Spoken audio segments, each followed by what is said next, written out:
I'm trying to okay, I don't really know how.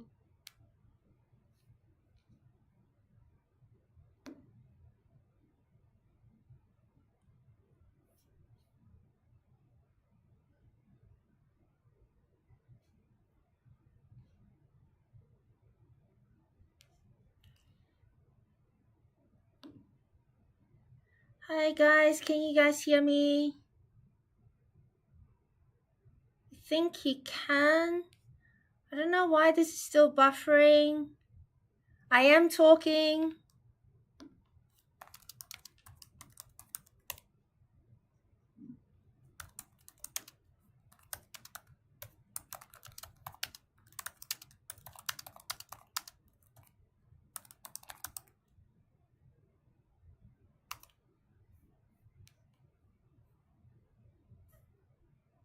Oh, you can hear me, Liang? Yes? I don't know why it's buffering. That's my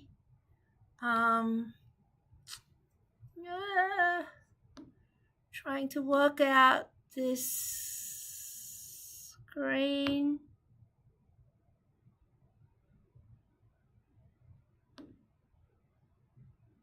It's not changing. I'm changing it to slides, but I can't see it changing over there.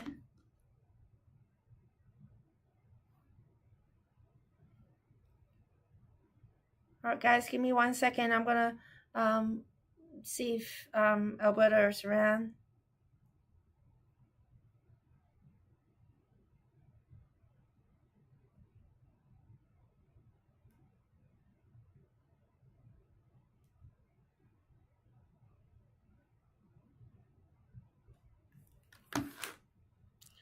You can see the slides. Oh, okay. I can't see anything. So, all right. Maybe I can just teach, assuming that that is live and is just going to reflect on what. Can you see me, Trent?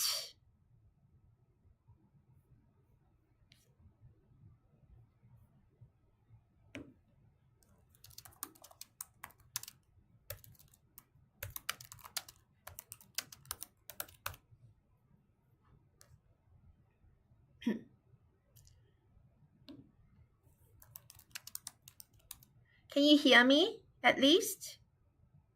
Okay, you can't see me, but can you hear me?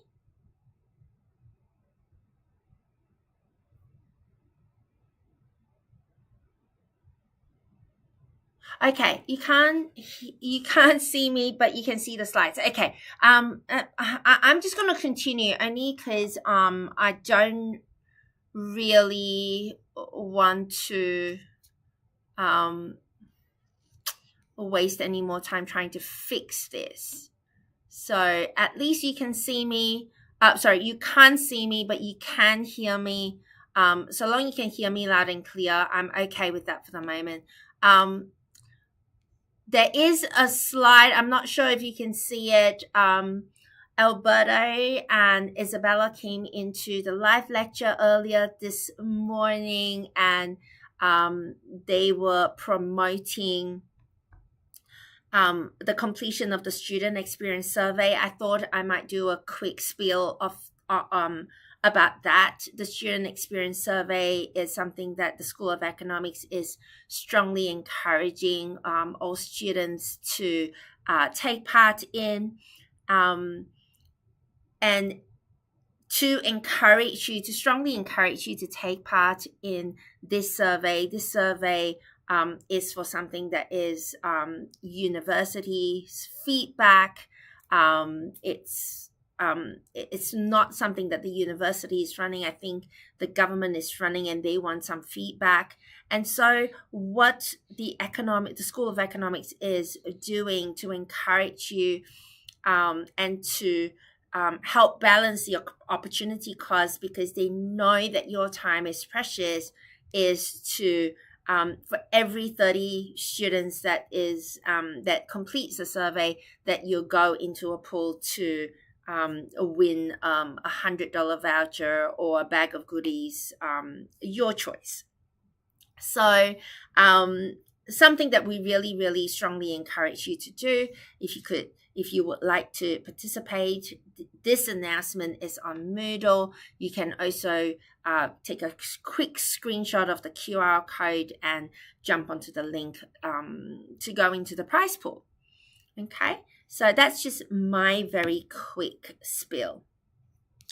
Now, the other thing that I would like to look at, let me see. Okay, sorry.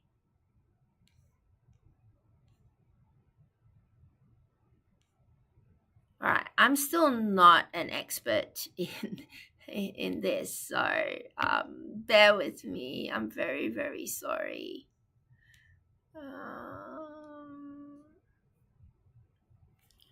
Clearly, my Unit 2 PowerPoint has disappeared.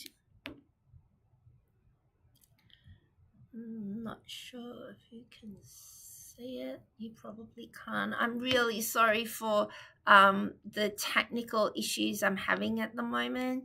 I'm just going to put the slides on for this because I'm clearly having issues with the other slide. Okay.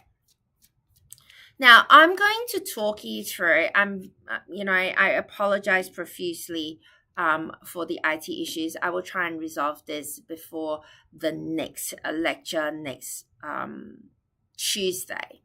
So you have no idea how sorry I am. Now, I'm going to do a quick recap. No loss that I'm unable to show the slides.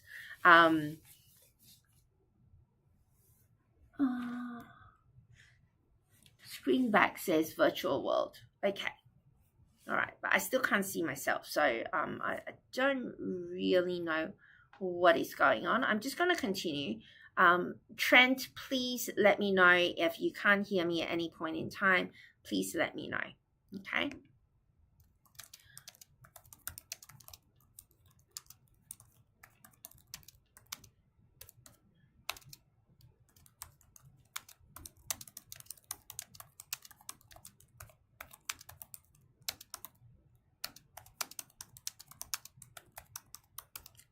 Okay, anyhow, I am going to start chapter 3. Please let me know if you can't hear me or see the slides, because if you can't see me, I can still continue. But if you can't see the slides, then, or hear me, then that will be a problem. Now, what I'm going to do is I'm going to do a very, very quick recap. So I'm not going to do a detailed one like I did last week, but I'm going to do a really, really short recap.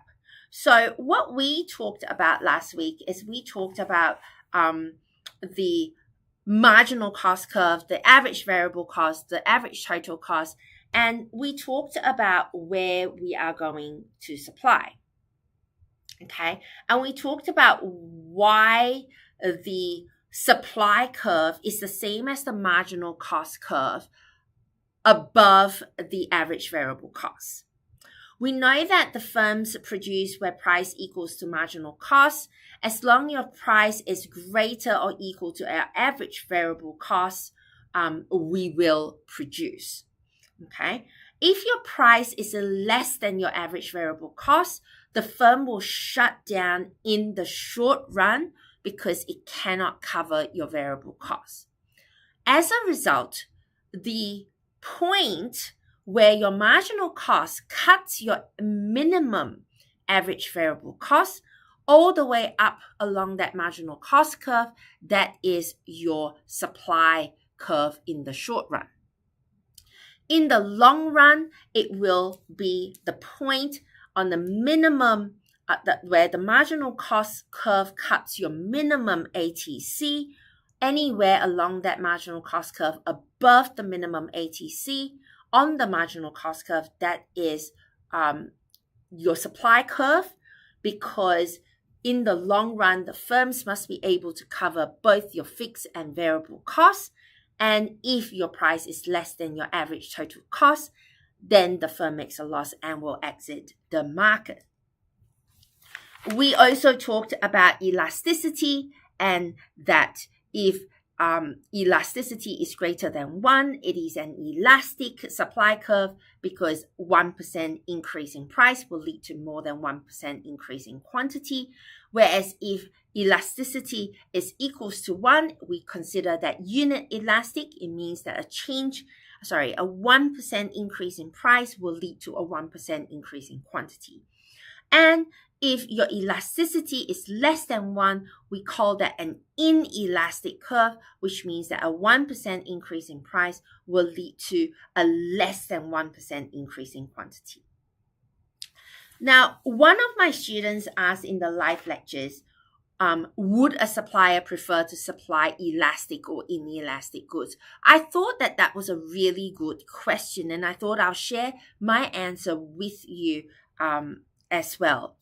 Now, so one of the key things that we then need to look at is that elastic goods are very price sensitive. They have a very high price sensitivity, because if demand decreases if your price increases.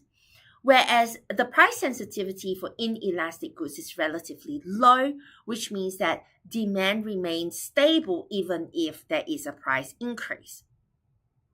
The impact on revenue, because we're talking about a supply curve, is that if price increase and your demand decreases, therefore your total revenue will decrease.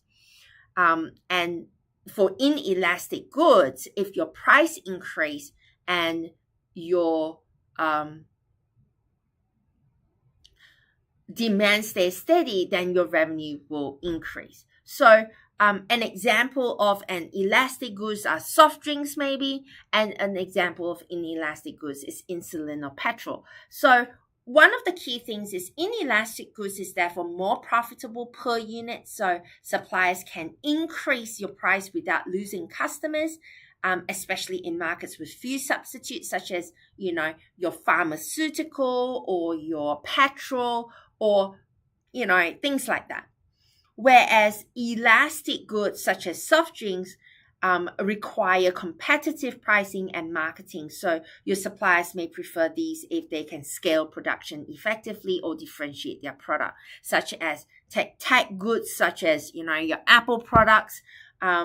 They have brand strength. Apple has brand strength. So they are still able to produce effectively.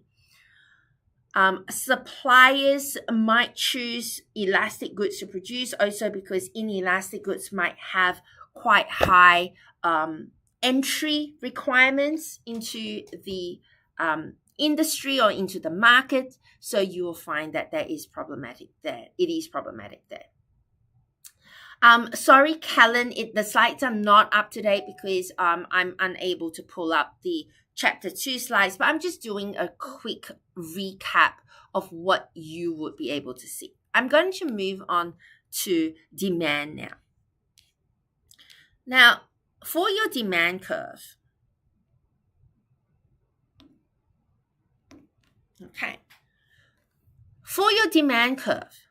let's meet Isa. Isa has 2 consumption goods. Isa can either produce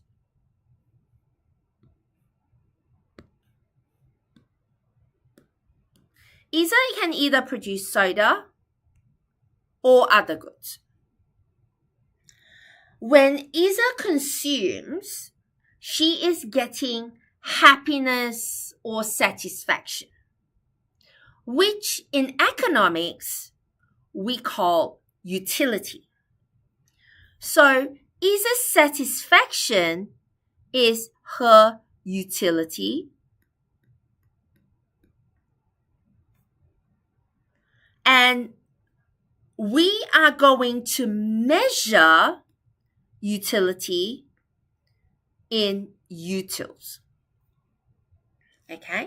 So the utils per unit of good or per unit of time.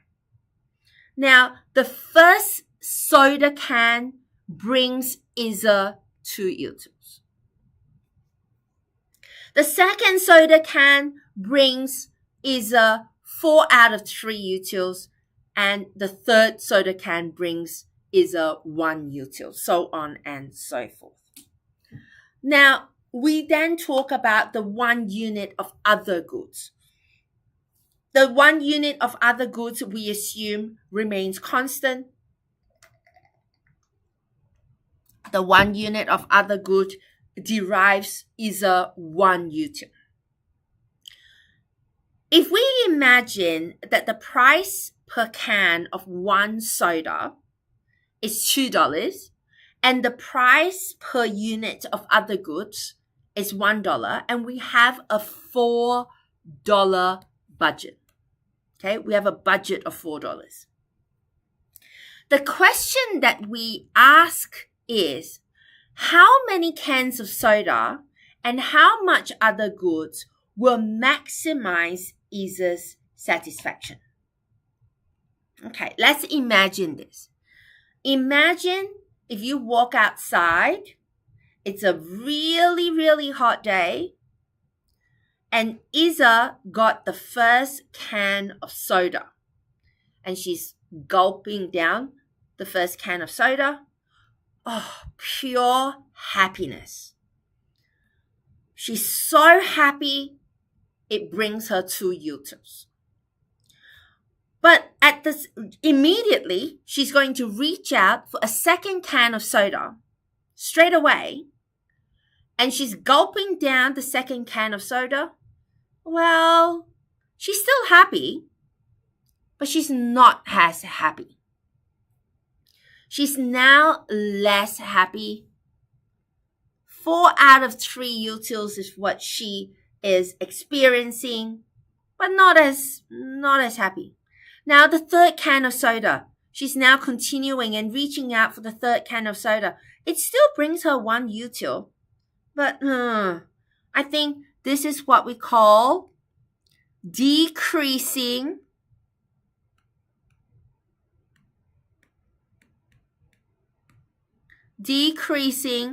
marginal utility. Okay, so there is decreasing marginal utility. The word marginal means extra. The word utility means happiness. So there is a decreasing amount of happiness for each extra unit of soda, each extra can of soda that she's consuming. So now we're looking at the budget of $4, and the price per can of soda of $2, and the price for other goods of $1. Like before, the question is, how many soda cans and other goods will maximize Isa's satisfaction or happiness? Now, let's look at the next slide with the table. Okay, before we do that, your definition of utility is the satisfaction that an individual derives from consuming a given good or taking a certain action. And this is measured in utils per unit of time.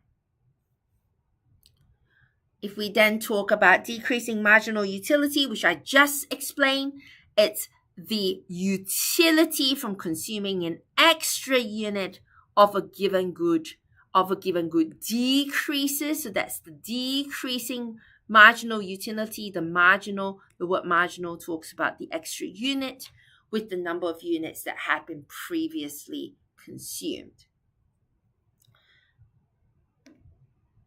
Now we look at this table. Now, very similar to what we talked about in supply. This table, the information is given to you. It's just an assumption that we've used. Let's look at other goods first. And we look at the column of marginal utility. Every unit that we are consuming, we're getting an additional 1 marginal utility. So this is constant. Okay? Marginal utility for other goods is constant, which means that for every unit, when we consume unit 1, our marginal utility is 1, so our total utility is 1. When we consume unit number 2, our original marginal utility for consuming the first unit is 1, plus the additional marginal utility from consuming unit number 2. So your total utility is now 2, so on and so forth. Let's look at soda. When we talk about soda, your marginal utility for consuming the first unit is 2 utils. So your total utility is 2 utils. When we consume the second unit or second can of soda, our marginal utility is 4/3. And so our total utility is now the original utils of 2 utils for the first unit, plus the 4/3 utils for the second unit will give you a total of 10/3 total utility when you consume 2 units. Now, we're going to then decide, is marginal benefit greater or equal to marginal cost? And if it is, we will take action. We'll consume the unit of soda. If it isn't, then we won't. Okay? So let's look at the first can of soda. When we consume the first can of soda,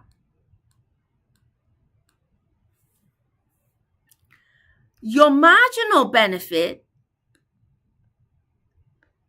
is 2 utils. Your marginal cost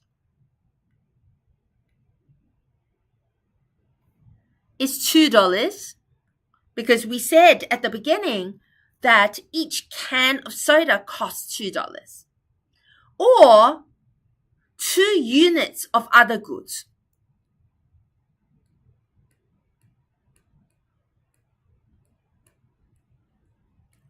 Of other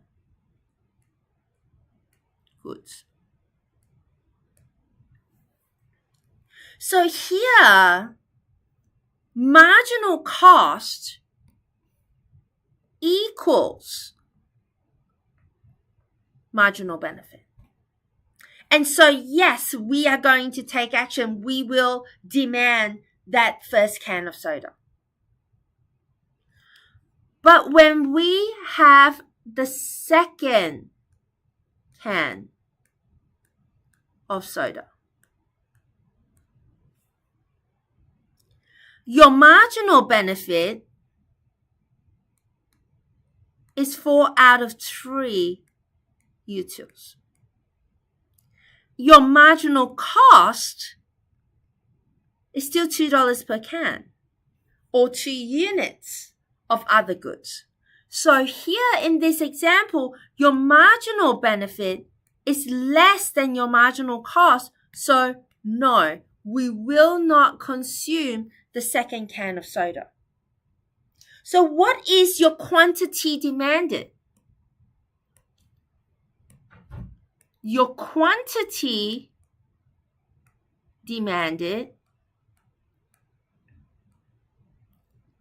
equals 1 can soda for $2. Because remember, we talked about the budget of $4. Plus our remaining budget, 4 minus 2 is what we have left from our budget. Our budget is $4. So our remaining budget is $2.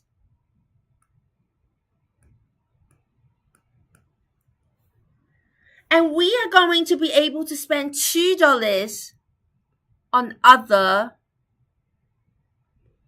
goods.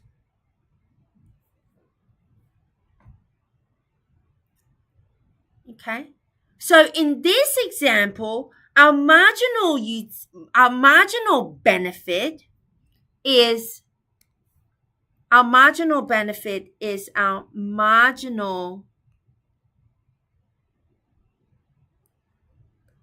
utility, and our marginal cost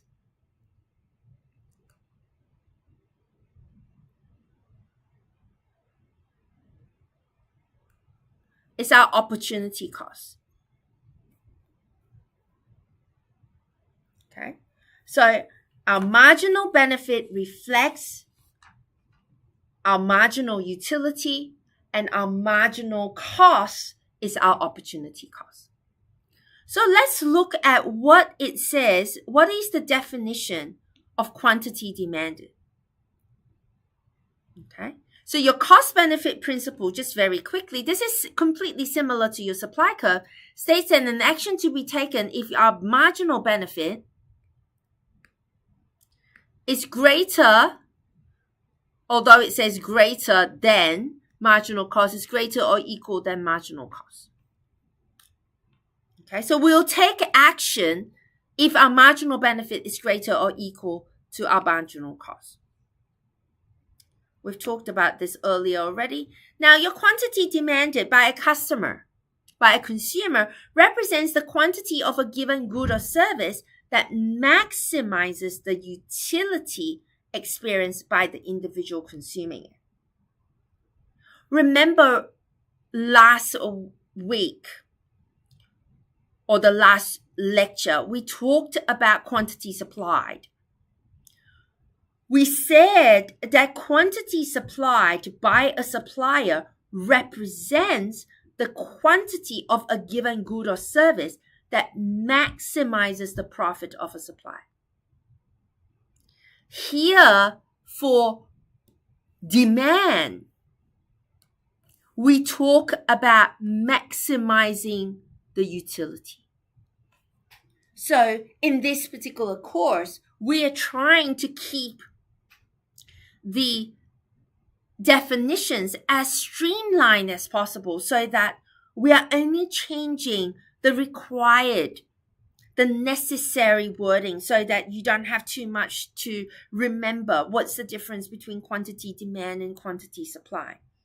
Everything else is very similar. So here, the suppliers are maximizing their profit, but the consumers are maximizing their utility or their happiness. Now, we know that the demand curve represents the relationship between price of a good or service and the quantity demanded. Remember, I keep bringing you back to supply because I want you to see that it is mirroring supply that we've learned before. Supply represents the relationship between the price and the quantity supplied. Demand represents the relationship between the price and the quantity demanded. So what we're saying is that the change in price, if we change the price a bit and we see how the quantity demanded is going to change with it, how much that change will be.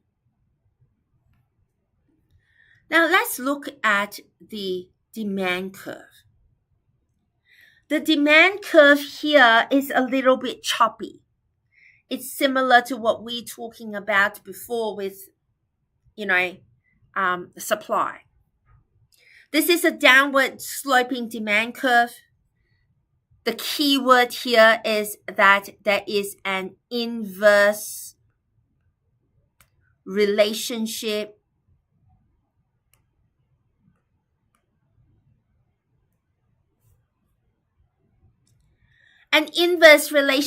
because let's say this is price P P1. If price is at P1, quantity demand will be at QD1. If price increase to P2,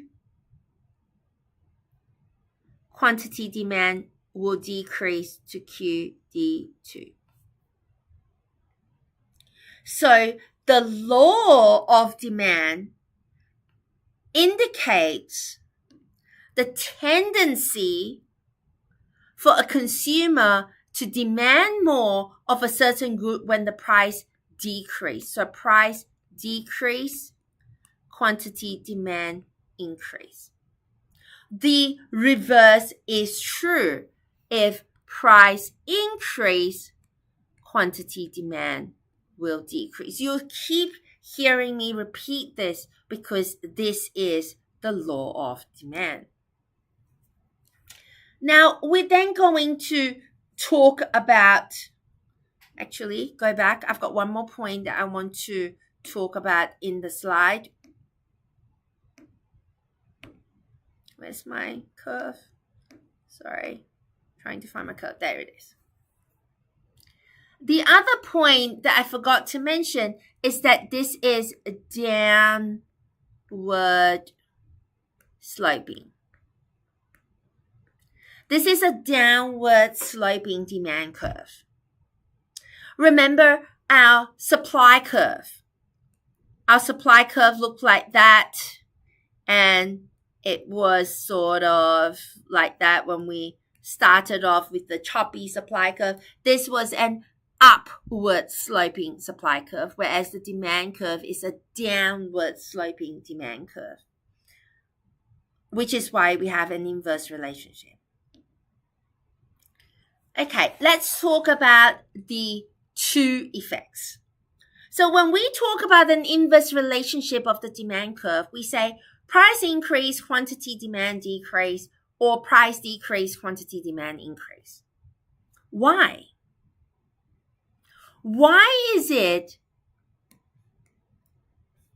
that the demand for soda decreases when price increases?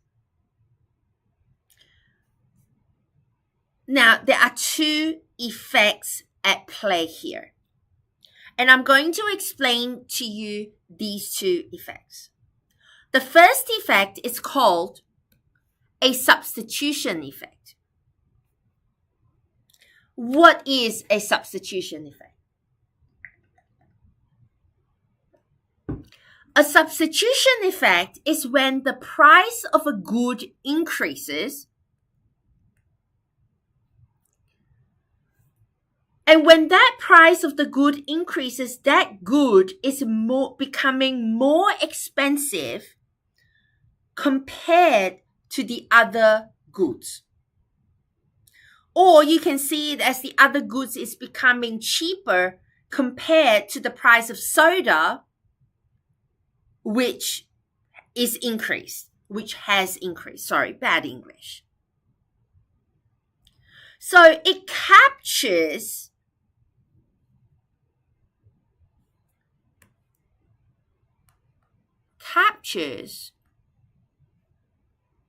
change in quantity demand following change in price. So consumers are going to consume more of the other good.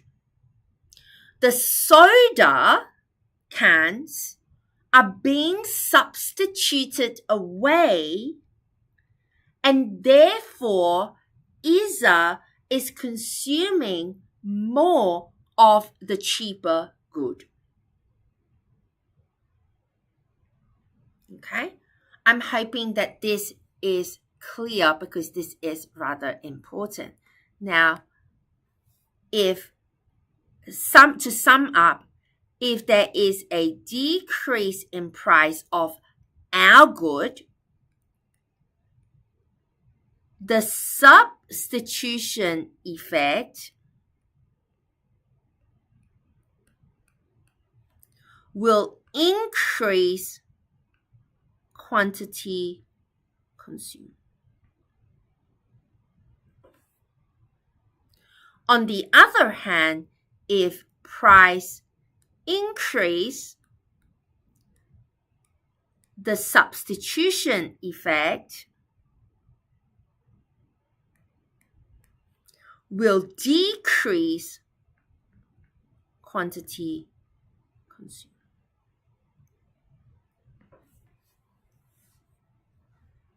Okay. Now, this is really important because later on, I'm going to tell you that both of these effects are at play at the same time. This is not an either or scenario. It's not either there is substitution effect or there is income effect, but these two are at play at the same time, and the substitution effect dominates. Okay? Moving a few slides ahead, that's what I'm going to tell you. Now, the income, which is why I'm spending a little bit more time on substitution effect. Now, I'm going to talk about the income effect. The income effect is a very tricky one. Let me try and simplify it for you. Let's say that the price of good increase, but your income doesn't change at the moment. Let's assume that your income didn't change, your price increase. Your income will therefore buy you less of the good. So your price increase, your income will buy less of the good. Okay. Now, this is the tricky part because the question that I have here under substitution effect, if price decrease and I say this is a income effect, I actually don't know if it will increase. So this becomes a question mark. If price increase and I am talking about the income effect, I also don't know whether it's an increase or decrease in quantity consumed. Why don't I know? Because it depends on the type of good. Okay? It depends on what kind of good are we talking about. There are two types of goods. Let me move to the slide that we're talking about. So you've seen the substitution effect in the previous example, and now I'm talking about the income effect, and I'm wondering why I don't know what is the reduction in the, if there's a change in quantity demanded, if there's a decrease in price, the income effect will capture the changes in quantity demanded of a given good following the reduction in the purchasing power. But we need to then understand the difference between a normal good and an inferior good. Let me give you an example. Let's say an example of a normal good is expensive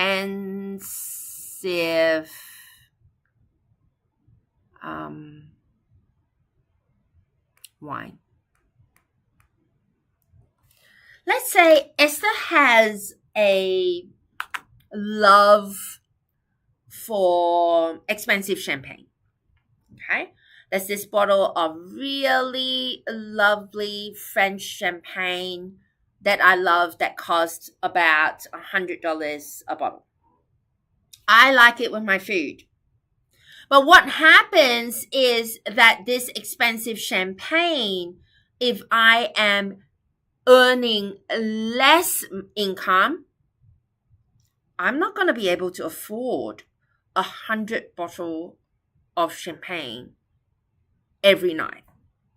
So the quantity that I am going to consume of this expensive champagne is going to decrease.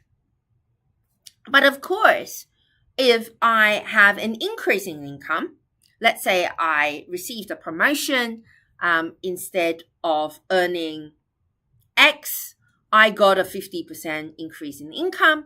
And so now, hey, I'm going to increase my quantity consumed.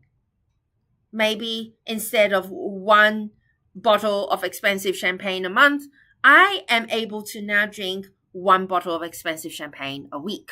Maybe I'm increasing my quantity consumed. Now, what if this is an inferior good? Now, I quite like the example of fast food.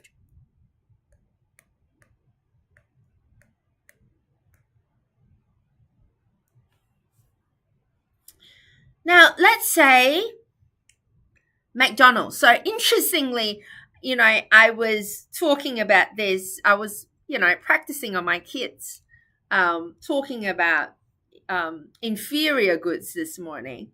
And my 10-year-old then says, "Oh, Mommy, are you earning less money? Is that why we're eating a lot of McDonald's?" Well, McDonald's is quick and easy, and it is very cost effective. Because if I'm going to walk down the street and go to Kingsford, for example, bring my whole family, husband, 2 kids, there are 4 of us, and we're going to go to a Chinese restaurant, for example.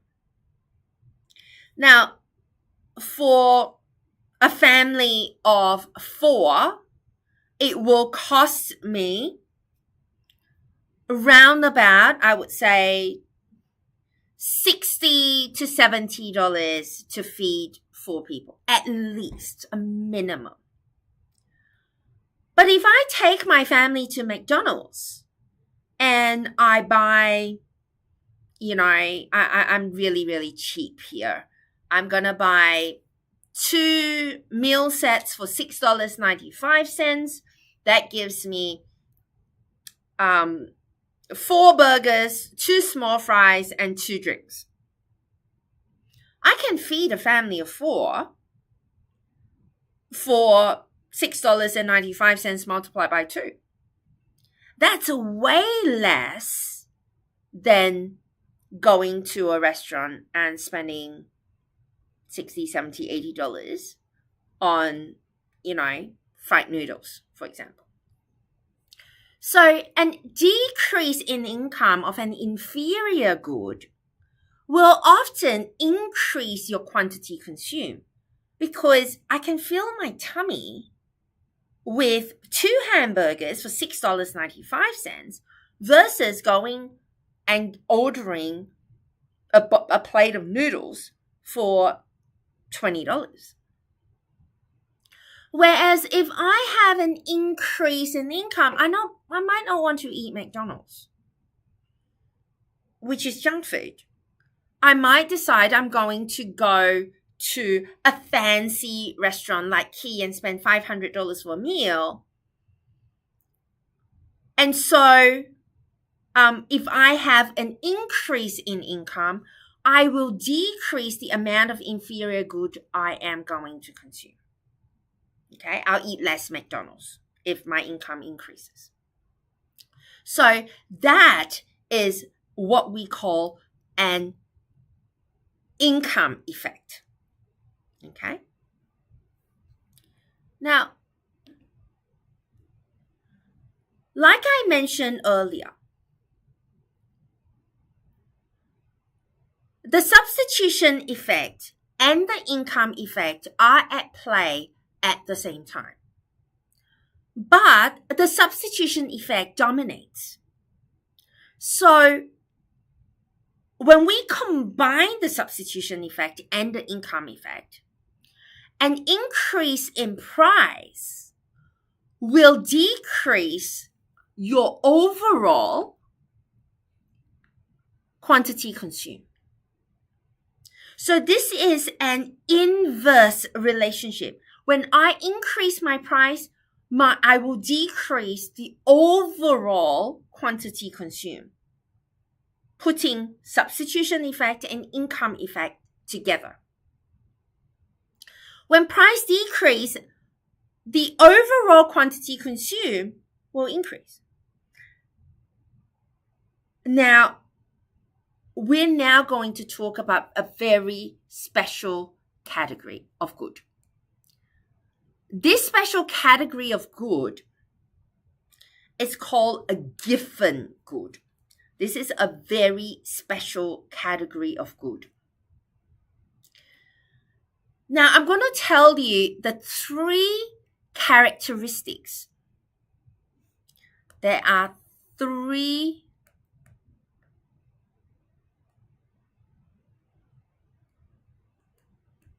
Sorry for the ugly writing.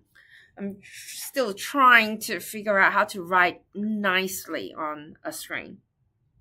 Now, that's 3 very important characteristics of a Giffen good.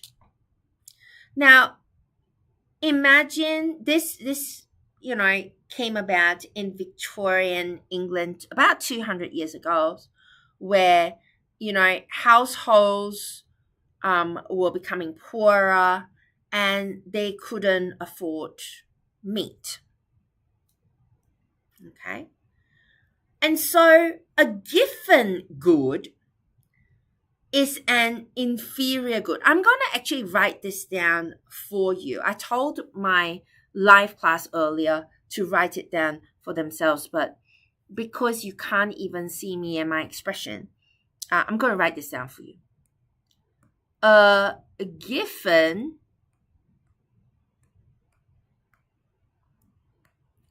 good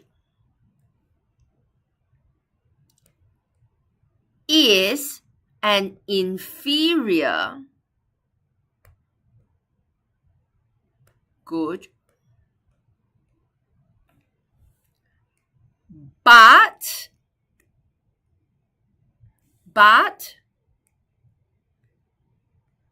not all inferior goods are Giffen goods. Okay? So a Giffen good has 3 characteristics. The thing about a Giffen good, it defies this rule. The reverse is true for a Giffen good, which is when the price of a Giffen good increases, we are going to increase the overall quantity consumed. An example of a Giffen good in Victorian England was bread.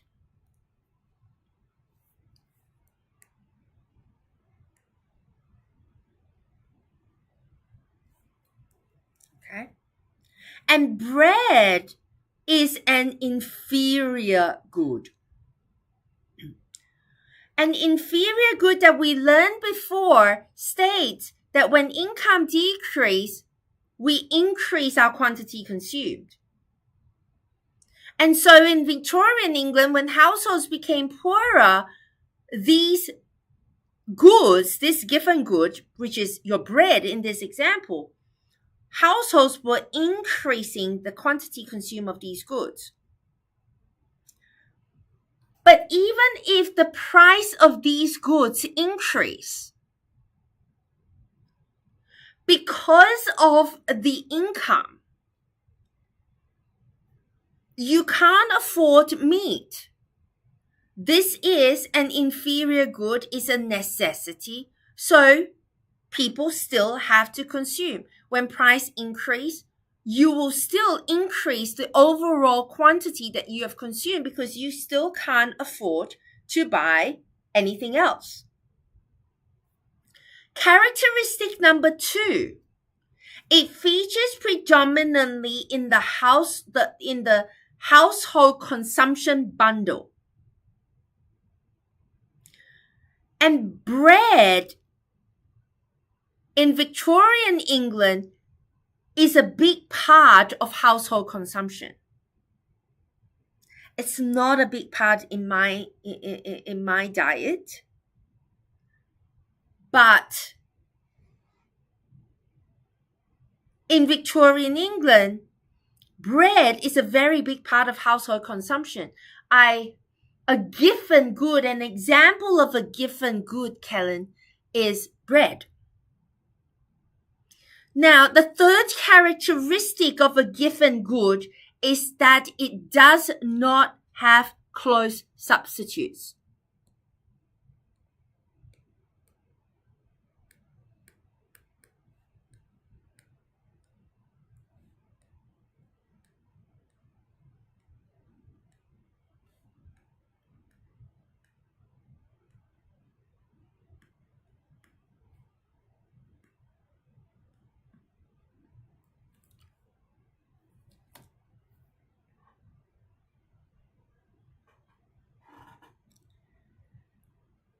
So it does not have close substitutes. So when we talk about bread or bread products, even if you say, well, what about potatoes in certain households? But bread is not a 1:1 substitute. If you have a household that eats bread, potatoes, it's not a 1:1 substitute. Sorry, I for 1 minute I can't even remember whether I said bread or potatoes. Okay, I repeat this again. If we're talking about bread or bread products as a Giffen good, potatoes is not a 1:1 substitute. Rice, which I eat a lot of, is also not a 1:1 substitute. In some societies, we talk about consuming yam. That is also not a 1:1 substitute. Or beans in some cultures. So a Giffen good in this case is bread, which is an inferior good, but not all inferior goods are Giffen good. So if we have an increase in price, the overall quantity consumed will increase as well. Now,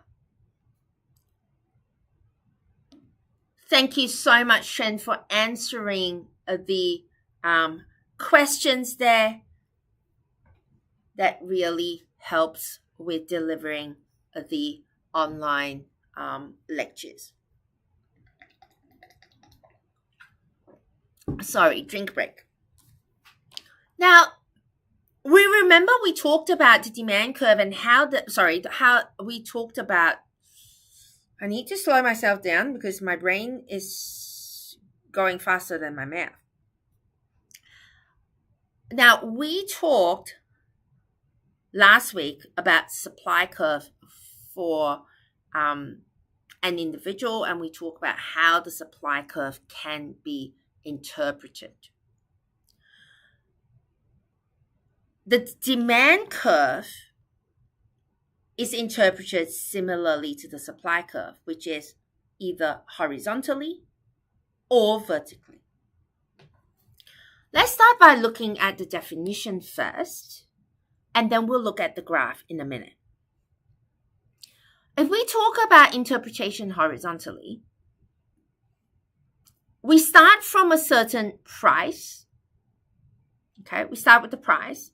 And then we use the demand curve to come up with the quantity of goods. Okay, so if I talk about, let's say, okay, I'm going to use the straight line method for a minute, okay? So I'm the straight line method, the continuous demand curve. So if I say we start with price, and that price will lead me to derive the quantity demand for the good I'm willing to buy at this price. Whereas if I'm looking at it from a vertical perspective, I start from a given quantity. So I start from, let's say, here, QD2. And then I go up. And that is the maximum amount that I'm willing as a customer to pay for the marginal unit of the good. Okay, maximum price. Now, this is also known as the consumer reservation price or a willingness to pay. So you can interpret the curve in two ways. Let's look at it from a discrete method. So with the horizontal, I'm going to do this again. If we determine price at P1, $1 here, I'm going to then derive quantity demanded at QD1. If I use the vertical method, so that was the horizontal method. If I use the vertical method, I go, okay, I determine QD2, and then I go, okay, that's the maximum price that the consumer is willing to pay for that first unit of the good acquired. Now, can I remind you, when we talked about supply and we talked about this exact same thing, I keep reminding you that this is a mirror because for the supply, the producer will tell me what the quantity supplied is, and I'll tell you what the minimum price the producer is willing to accept. That they would love to go higher, but that's the maximum I'm willing to pay. Okay? Whereas when we talk about it vertically, we start from a given quantity and we find out what is the maximum amount of money the consumer is willing to pay for the marginal unit of the good. Of course, consumer would like to pay less. Instead of paying $2, the consumer would like to pay $1. But unfortunately, they might not be able to find a supplier willing to sell it to them at that price.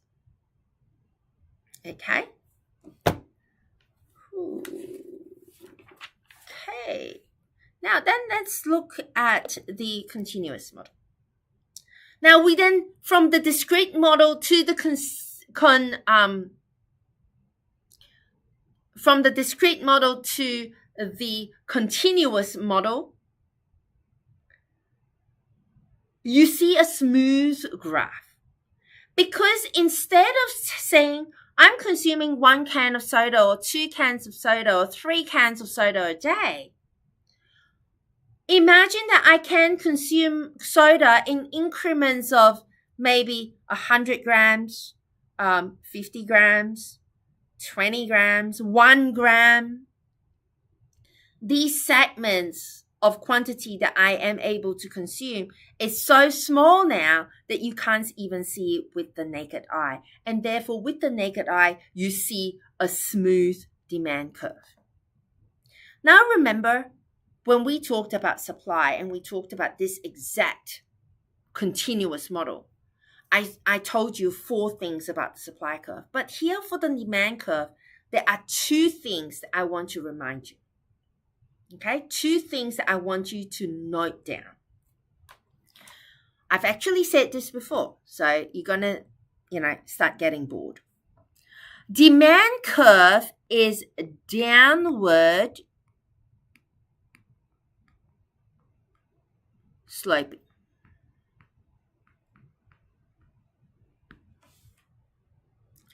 Demand curve is downward sloping because of the substitution effect and the income effect. So when price increase, your quantity demand decrease, and when your price decrease, your quantity demand increase. So this is as a result of your income effect and your substitution effect.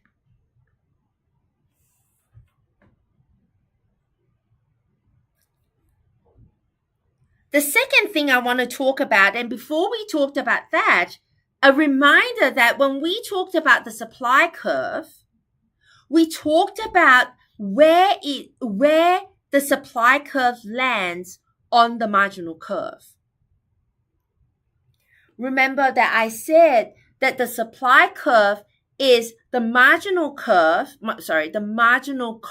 curve in the short run, where the marginal cost intersects with the minimum AVC and going upwards along that marginal cost curve in the short run. Because we need to be able to at least cover all our variable costs. So it cuts at minimum AVC. Whereas in the long run, your marginal cost, your supply curve is your marginal cost curve where it cuts your minimum average total cost, because you need to be able to cover all your fixed costs and all your variable costs. So your supply curve is where it intersects, your marginal cost curve intersects with minimum ATC and going along the marginal cost curve upwards. Now, I know I'm not talking about supply. The demand curve here is actually your marginal benefit curve. It is the same as your marginal benefit curve, or is going to be the marginal benefit curve, however you want to write it in English. Now, because it is a curve, we can either move up and down, or we can have a shift. So when we move up and down, we say this is movement along the curve. Actually, I'll try not to confuse you with that. Okay, sorry.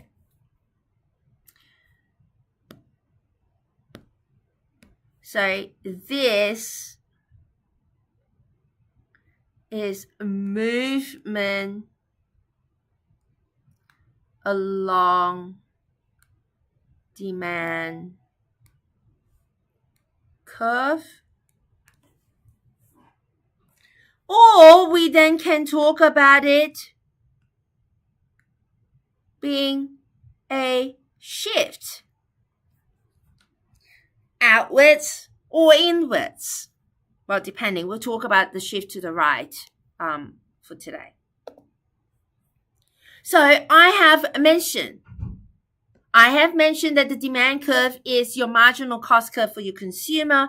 I have also shown you how it moves along the demand curve by changing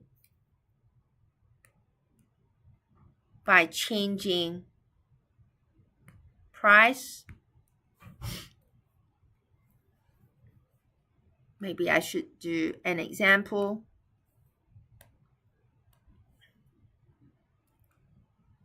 So this is demand. If let's say we started at price P1, quantity demand will be at QD1. If we decrease the price to P2, our quantity demand will be at QD2, and this is a movement along the demand curve. Now, what about a shift? What about movement along this demand curve? When we have a movement along the demand curve, it is an indication that at the same price, P2, instead of producing at QD, I am producing at QD1.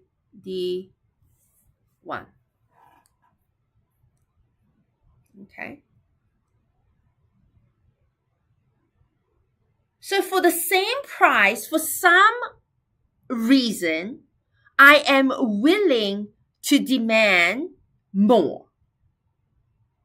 The reason that you ask yourself is, why?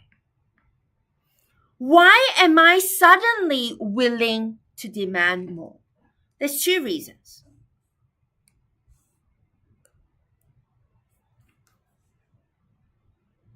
Marketing campaigns. If I have a successful marketing campaign, let me give you an example.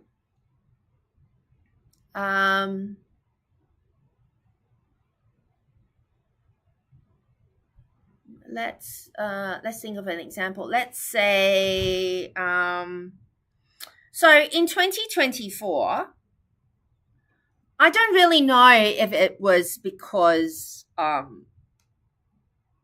of certain advertising campaigns. I think there was a lot of advertising going on. But for whatever reason in 2024, everybody was talking about gut health. Okay. Esther started baking sourdough bread. I started making sourdough cookies. I fed all my kids and bought lots of probiotics. I increased the amount of Yakult I bought or yogurt I bought because everybody was fascinated with gut health. So this marketing campaign, somebody started marketing, you will live longer, you will have decreased risks of getting cancer if you improve gut health. So I suddenly decided I was going to consume more of all these products. The price hasn't changed. The price hasn't decreased. But I decided that because of this marketing campaign and I believe in that marketing campaign, I start consuming more probiotics. I bought bottle after bottle after bottle. I increased significantly the amount of probiotics I consumed. And so my demand curve for probiotics shifted to the right because of some, marketing campaign.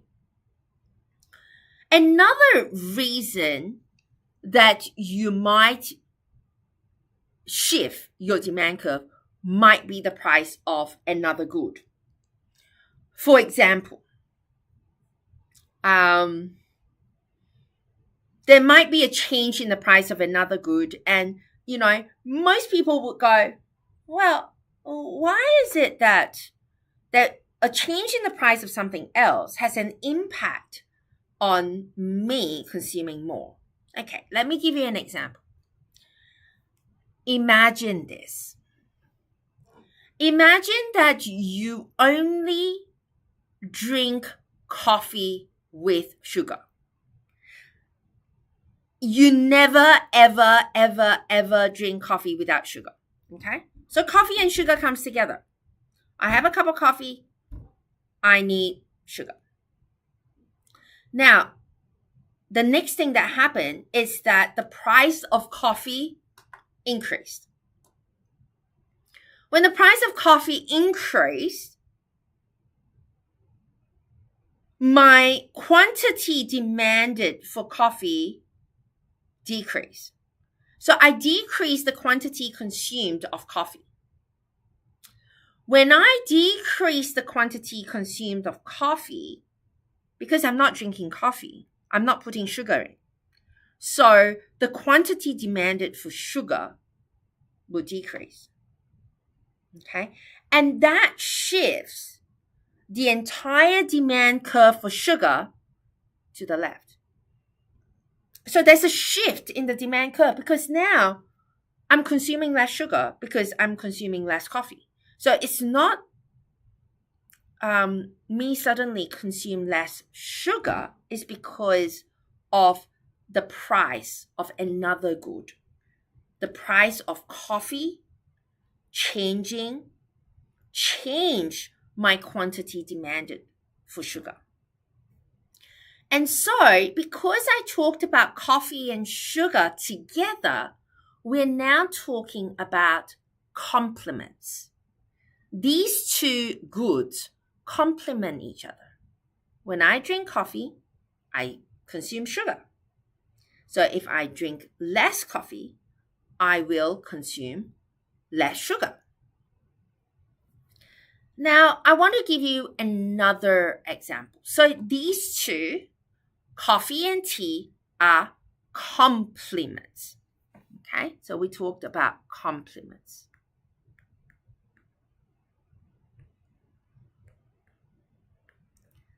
Coffee and sugar.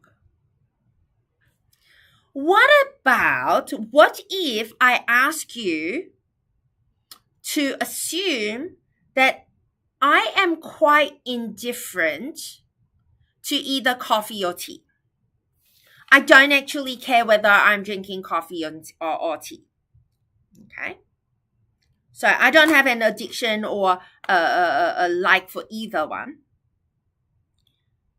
And what happens is the price of coffee increase.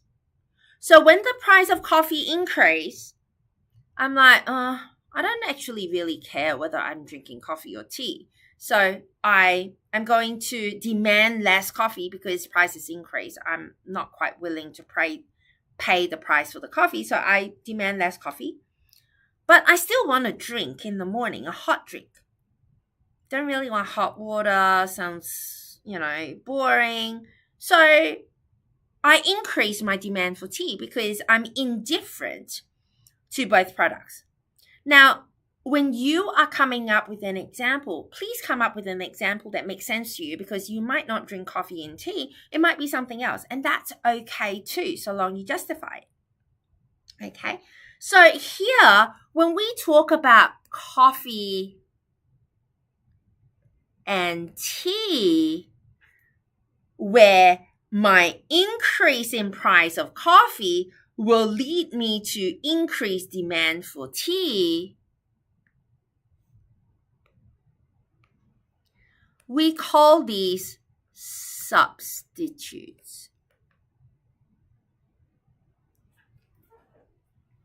Okay, so in this case, coffee and tea are substitutes. Now I'm going to talk about all the other factors. Okay, all the other factors that shifts your demand curve to the right. We have already talked about a successful marketing campaign. We've talked about a decrease in price of some complements, an increase in price of substitutes. We have also actually mentioned previously what happens to an increase in income for a normal good. So if you have an increase in income, you will have more money And now I can buy more of that good even if my price does not change. So if I have an increase in income, I increase my quantity demanded for a normal good, even if price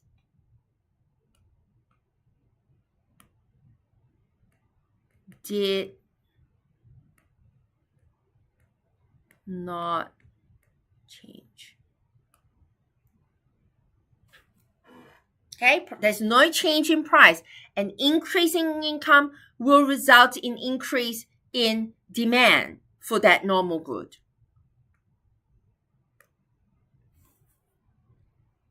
Okay, increase in demand for the normal good. What about a decrease in income? I am poorer, so I'm going to buy more fast food.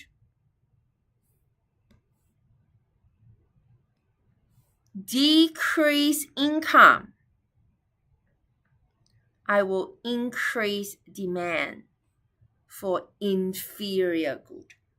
So my curve will shift to the right. Now there's a positive shift for consumer preferences for good.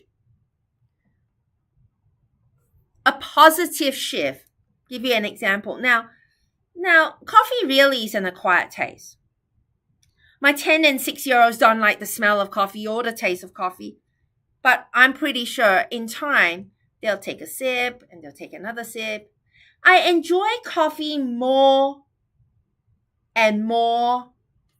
And so now I'm increasing the quantity of coffee I consume. Or I'm drinking different, brands of coffee. I really like it. And now I'm drinking more of it.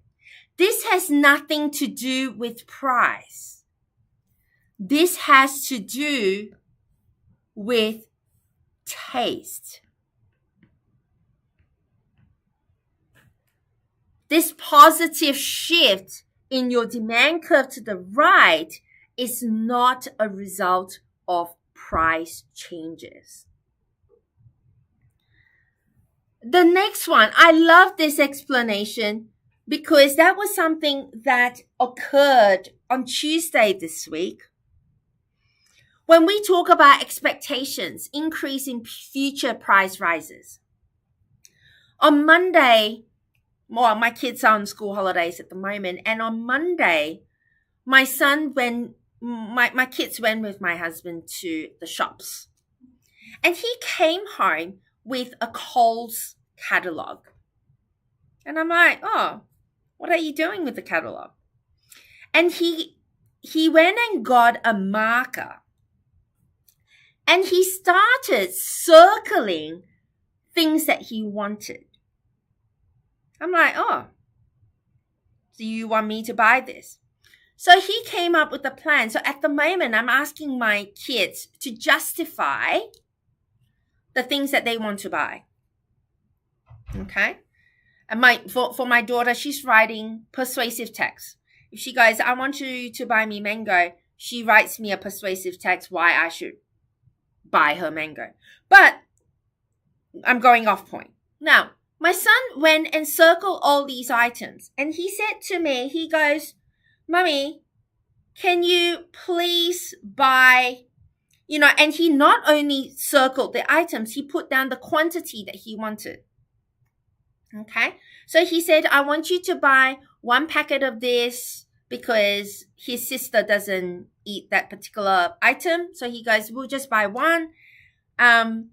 He wants 3 packets of a particular chip because it's school holidays. And his justification is that on Wednesday, there will not be a sale. The price will go up. Let's go to the shop tomorrow and stock up. So there is an expectation that he circled all these items and he tells me, Mommy, these are all half price at the moment. Tomorrow, they will be double the price. And so let's go and stock up and buy. So believe me, on Tuesday, we went to the shops and I had the most unhealthy shopping trolley you were ever seen in the supermarket, because he was stocking up on his goodies for the holidays because they were half price.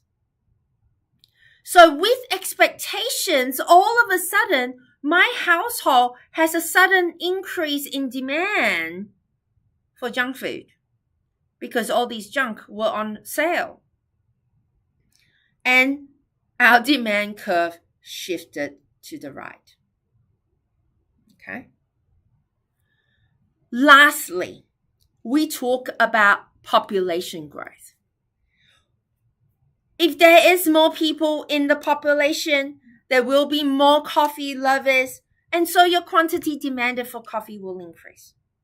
Natural increase in quantity demand, or natural increase in demand, and so the entire curve will shift to the right.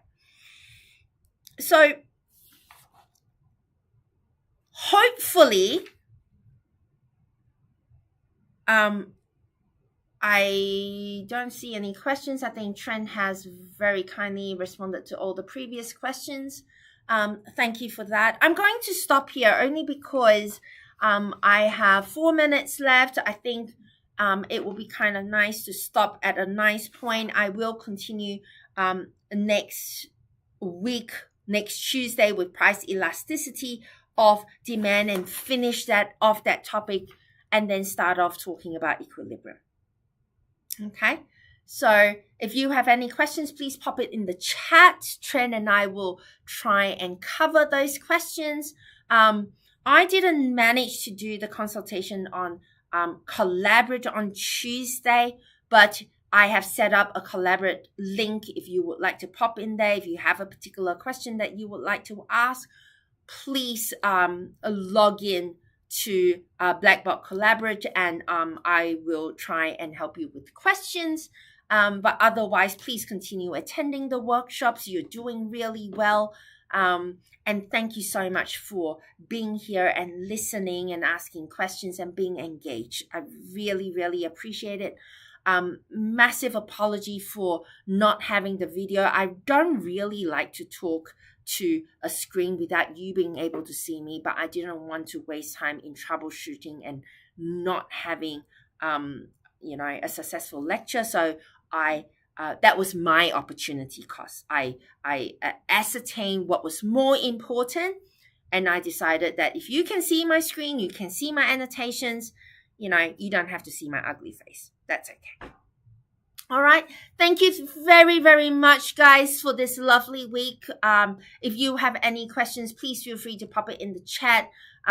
Go to a consult or, email me. I'm more than happy to answer your questions. All right, guys. Thank you again, and I will see you all on Tuesday, and hopefully there will be no more IT issues then. All right, guys. Thank you so much.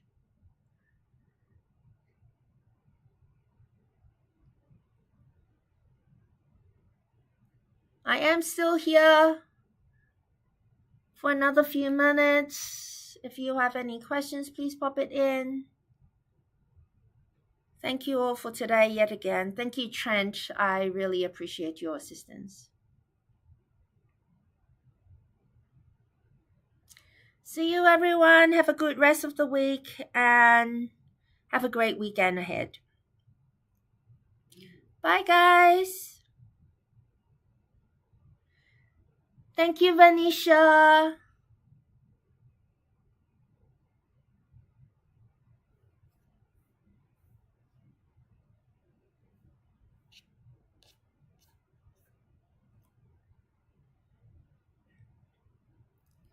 Thank you, Iron, for your question. I'm going to go back and read that as well so that I have a little bit of an idea what, students are asking.